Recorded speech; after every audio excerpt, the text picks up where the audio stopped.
I'm Jaron King. And I'm James Visser, and we're here with Mr. Crawley today.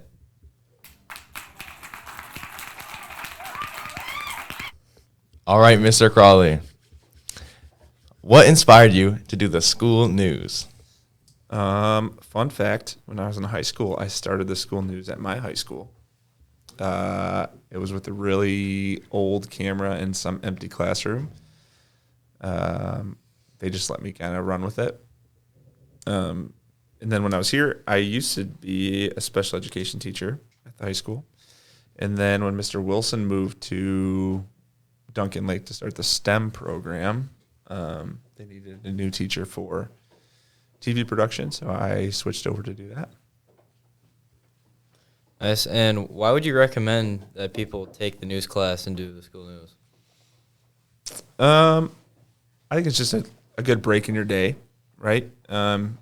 I think school's changing a lot as you guys are living it. And this is a good way to explore different kind of experiences than your typical sit at your desk and do your work. So I think it teaches a lot of, like, how do you work with people? How do you work in groups? How do you time manage? The video, audio stuff is awesome, and you can use those skills later on. But it's a lot of the, like, work skills and life skills that I think come along with this that can be helpful. Okay. And then what are some challenges you've run into with the news? Probably a lot of different challenges over the years. We've changed almost every year trying to figure out kind of the right thing that fits. Sometimes I think it's me trying to please everybody. So from students to staff to administrators, trying to make it fit what everyone wants. So we've switched from a weekly news to a daily news, back to a weekly news. We've went from one class to 3 classes to 2 classes, back to 3 classes. So it's trying to figure out what's the best way to flow and make sure students have enough to do and to produce, but also to make sure they have time to learn and grow. And also just, like, there's a trust piece. I talk about it a lot. The news is students' work. Like, it is an assignment that is on display for everybody to see. So, like, there's people have good assignments and bad assignments, right? You've been in classes where you have presentations or speeches, and you can tell, right, there's good ones and there's bad ones. For us, for my class, TV Pro, everyone's work gets shown to the entire school every single week, right? So that can be tricky sometimes because there's a lot of, like, said or unsaid judgment on students' work that other classes don't have. Would you consider the news a kind of like art? Yeah, for sure. I think depending on, this is probably true. I've never had this conversation with any of the art teachers, but it's probably true in there. You can make something in TV Pro that is just, I want to get it done, right? I want to make a segment, and you guys probably all have experienced that, where you're just like, I'm not really feeling creative. I'm just going to get something done to make sure it's done on time. And then there's other times where you're like, I really want to tell this story, and I want to figure out how do I tell the story in a creative way that has all the information I need, and you're going to take a little extra time to get extra B-roll clips, to get extra information, right? So there's an art behind telling a story, and I think that's the hope I'm trying to instill is, like, how do you tell a story? Because those are skills that, like, a business, a future employer, if you can tell a story, you can sell almost anything, right? So if you can tell a good story and learn how to do that now, I think it will go a long way. How do you think the news has changed from when you first started to now? A lot of ways. So when I first took over, we were using kind of different equipment. It was more, it was a daily news. It was kind of like the daily announcements. They got the announcements in the morning. They just read off the announcements. They would say the weather and say what's for lunch, which I think has its place in schools, right? You're getting information across, and I think the class at that point in time, the intention was the technical skills of how do I live stream a news broadcast and how do I quickly put together a script, quickly, like everyone has their role. You had like everybody in the class had a very specific role. Like you are going to click this button to switch the cameras from the anchors to the weather, and then from the weather back to the anchors. And like that is your job for the day. And there's more to it than that, but like it was very simplistic, and everyone had a job and they did that job for the week and then they moved on. And so now we've kind of changed it into a weekly news where you guys are creating stories, and I'm more focusing on the creative side of storytelling while also trying to learn the skills of social media, taking long form content and putting it into small, short form content for social media. So how do you do like more different skills that maybe are more applicable to like real life, right? I'm guessing none of you guys really watch the traditional news at home, right? It's not dying. It's always going to be there, but it's less popular of a career path than the other things. Did you want to be doing the like school news when you first started teaching? No, wasn't even on my radar, or never really thought about it. So I started getting in this world during COVID when no one could go see sports. I don't know if you guys even remember that, but there was a time where no one could even go to the sport. Like they kept having sports, but then people couldn't go, and then it was like only 2 people, so only the parents could go. So I started live streaming and helping live stream every sport there was, which was a lot of time, but that kind of transitioned into, like I said, Mr. Wilson going to start the STEM program, and then me transitioning into this role. Yeah, and over that time, how do you think you've grown as a teacher?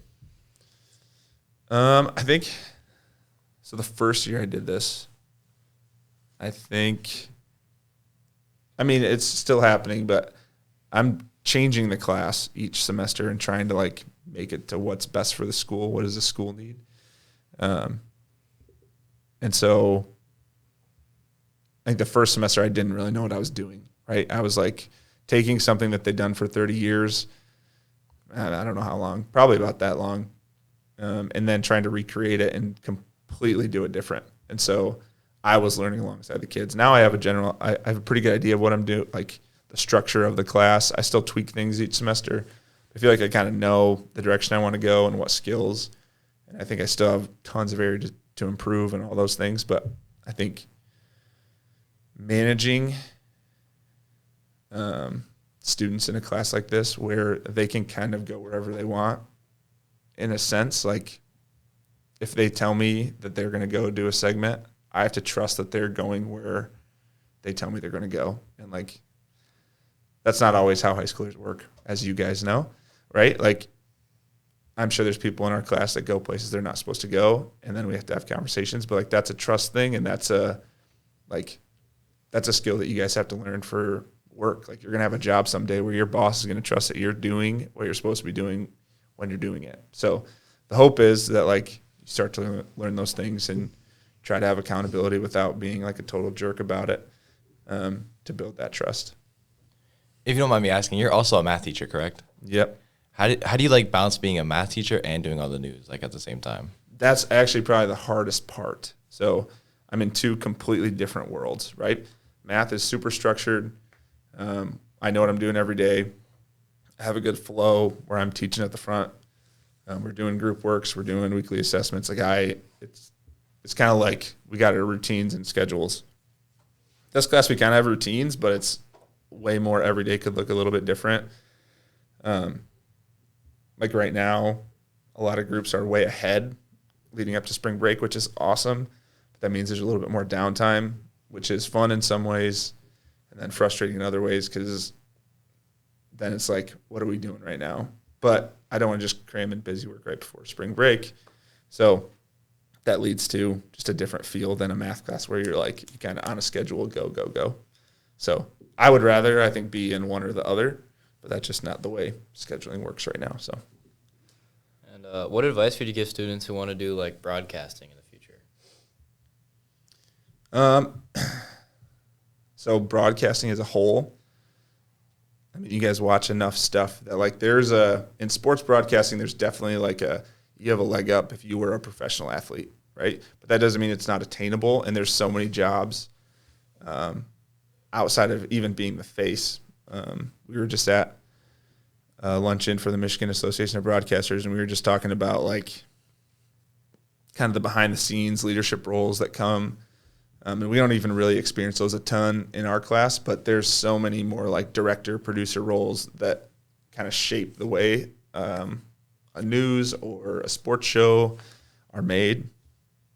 So there's tons of opportunity. I think it's a grind, though. I have a couple friends who are like pursuing broadcasting, sports broadcasting specifically, and they're like, I mean, they're at a different sporting event every single night, trying to get experience, trying to get reps, trying to learn from different people and work with different people. But there's so much opportunity. Like I even think about the high school level. When your school is playing a school that has a free broadcast of somebody broadcasting, like those people are making money. They're selling ads. But that's like a one-man show where they're doing everything. It's a lot of work. But like there's a lot of people that are making that their full-time career right now, which is really cool. For the students who are like just getting into broadcasting and stuff, what kind of skills would you recommend that they have or like should try to get? So if we're talking like which kind of broadcasting? I guess just like in general, just like all around. I think it's being confident in front of a camera, in front of a microphone. I think as you watch, I mean, you've watched your own stuff, you've watched your classmates' stuff, you can tell like the person in the group that's their first time in front of the camera or they're not quite comfortable yet, right? They change, their body language changes. So just getting comfortable in front of a microphone and a camera is super huge. Practicing talking more. Like we're entering an age where like you sit on phones and you're scrolling and you're doing all those things, right? You're not talking as much as like in the past. And so getting used to, especially like sports broadcasting or even radio, or like there's a lot of dead space that you're trying to fill with stories, right? How do you keep people engaged and not just talk to fill space, but talk to tell a story and talk to like keep the viewer, the listener engaged in what you're talking about. So those are skills like being able to craft stories and have little nuggets laid out so that you can fill space if needed. Like even interviews like this where you might have your set list of questions, but how are you going to keep the conversation going and it flowing versus like hard cuts all the time. So those are skills that I think are helpful for broadcasting, but probably are helpful in life too, right? Whatever you go into, if you can be good at conversation with people, that's going to help you in anything you do. Yeah, and going back to the news part, like, how do you help students to be motivated to find new ideas? Yeah, that's a tricky one. We've tried to continue to make the news like connected to something that's going on in school, which depending on the time of year can make it tricky, right? There's like this stretch before spring break where there's not a ton of stuff going on. So it's how do you think creatively about what's going on in the community, what's going on in individuals' lives in the school. And sometimes that can be tricky. But I think there is a lot of good things going on around our school community. And so how do you think outside of your bubble? I think we all kind of live in our bubble of what's important to us. And sometimes it's hard to think outside that bubble. So I think that's one of the fun things about the news is you have to think about a lot of clubs, groups of people that you don't really talk to or you don't interact with on a daily basis. And you have to go seek out that information. And so that can be tricky, especially for high schoolers, because I think in high school you do live in this bubble. It's like what is important to me is the most important thing. But there's tons of cool things. There's so many talented people at our high school. So how do you like get out of your comfort zone and find people to tell stories about? And kind of like going off of that, how do you think like the school news like affects like the community? Yeah, I think like what we're doing bigger picture. So from the weekly news to social media to the stories we're telling, the hope is that this continues to improve the culture, right? So the more we can highlight people and students and individuals and what they're doing and accomplishing, I think that makes a huge difference. I believe that the number one indicator of student success in high schools is being connected in some way. So that could be being a part of a club, being on a sports team, just being involved some way. I think the students that I see struggle the most in school don't have any connection. They're not doing anything. They're not in a club. They're not playing a sport. They come to school and they go home. It's harder to make friends, right? So how do you include everybody?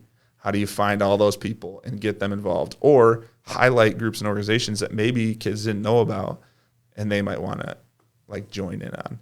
So the more we can be positive and encouraging of all the great things that are happening in our school, it's not only going to make the kids that are here excited to be here and want to join new things, but it's also going to make kids that maybe don't go here and are struggling at their school see that stuff and want to potentially come here. So those are all like, I think, cool things that the news can bring. Mm-hmm. What would you say the biggest lesson you've learned from making the news is? Biggest lesson.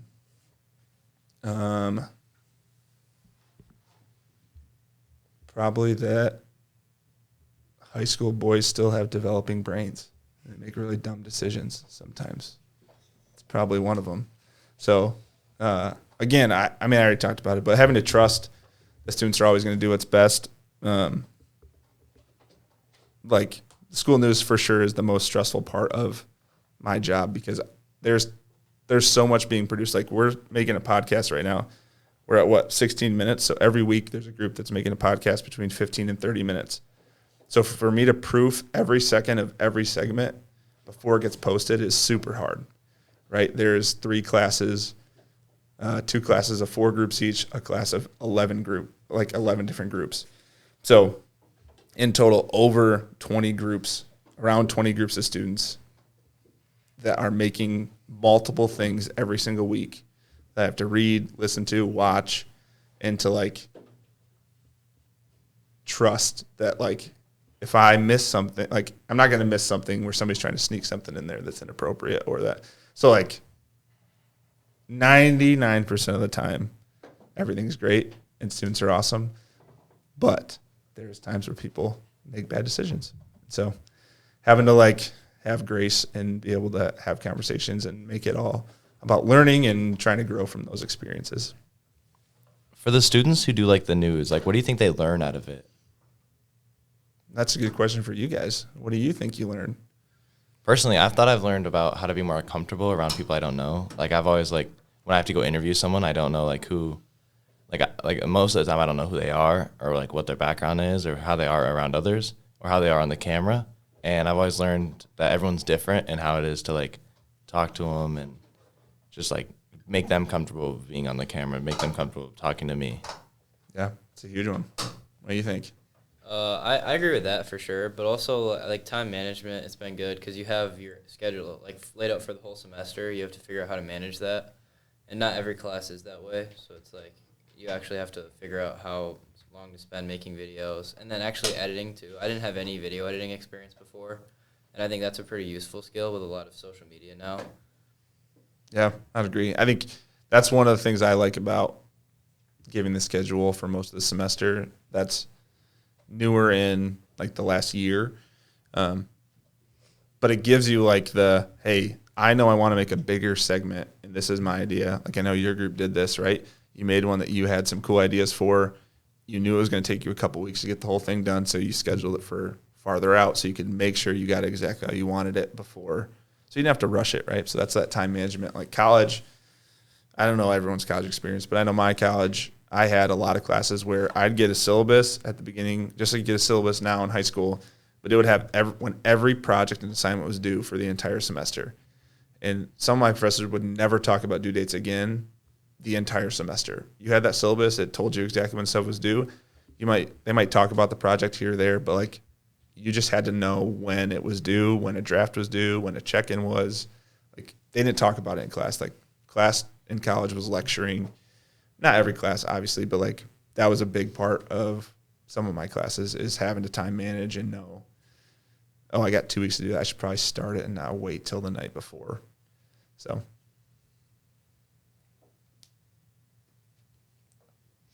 Do you have any tips for students who are nervous about like being on camera? I don't think so. I think mistakes happen, right? You're going to make a mistake. That's in anything, whether that's like school, like math classes, people are so scared to have a wrong answer and say it out loud. Coaching basketball, people are so scared to make mistakes. Like, just be confident. Like, at the end of the day, we all are so worried about how other people think about us. They're like, yeah, somebody might chuckle if you make a mistake on camera, or you might have to do a retake of something. But, like, at the end of the day, like, just be confident in yourself. Like, you're doing something. When you put yourself out there and are willing to be on camera, like, you are putting yourself out there in a way that a lot of people don't want to do. So just be confident and have lots of practice. Like, the more you can get yourself in front of a microphone, in front of a camera, the more comfortable you're going to be. Even if you never post it anywhere. Like, sometimes you can just record yourself and watch it. It sounds weird, but, like, you can record yourself and practice. We've done that with students where we go and, like, broadcast a football game, and then we'll go back and watch it, talk about what we could do differently, talk about, like, where was the awkward spots. So there's less pressure of it not being live, where you've been able to record it and just kind of look at it. So I think just getting comfortable. And to wrap it up, do you have a favorite news memory?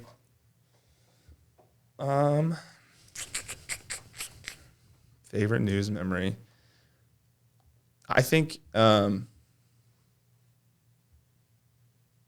when I think it was 2 years ago, maybe it was 3 years ago. We used to do a show called Scott Center, and it was once a month, and it'd be like Sports Center, but Cal Sports, and we do that monthly, and that was fun. I feel like that year there was just a lot of people that were, like, excited to put out as much content as possible. So we were doing weekly news, we were doing a monthly Scott Center. We just had all these shows, like mini shows that different groups were making, and they would make them every week or every month, and that was a lot of fun because there was a lot, like, they owned that show and they did everything for it. And that was a lot of fun because they kind of had the focus around things that they were excited about. But it was also a lot because we had like 5 different kind of shows going on every week, which was a lot to manage and keep track of. But I think that was a fun season. And then our last question is, what are some keys to make Caledonia news stick out more, like, compared to others? Yeah, that's a good question. I think it's having students that are excited about it. I think the one thing I could probably do a better job of, I think a lot of times there's elective classes that you get, half the kids that are excited because they want to learn about the class, they, like, enjoy learning about it. And then there's kids that are just doing it because it's an easy class and they can get a good grade and they don't have to work very hard. We've talked about it in our class, but, like, you can float by because you're in groups. Like, you can let other people carry you through a class like this. Like, you're going to get out as much as you put in. And so I feel like I need to do a better job as I keep moving forward over the years of, like, trying to figure out ways, even when you're working in a group, how do you hold people accountable on an individual level, and encourage students to hold each other accountable on that individual level so that we continue to put out great stuff and we don't let people fly under the radar. So I think that's one thing I need to do, because the more buy-in you have from the people making the news, the more buy-in you're going to have from other students that are excited about it. So I think that's in our school, right? If you have more people that are excited about what's going on, whether that's going to a sporting event, having a big student section at a game, showing up for your friends who are in something that maybe doesn't normally have student sections, or whatever, going to the pep assembly, right? If you have buy-in from students, that's gonna spread. So how do you continue to build that culture of buying in and just having fun while you're here? Because, like, in high school, you have the most amount of freedom with the least amount of responsibility you're ever going to have in the rest of your life. And so how does the news play a part in, like, getting kids excited about what's going on around the school?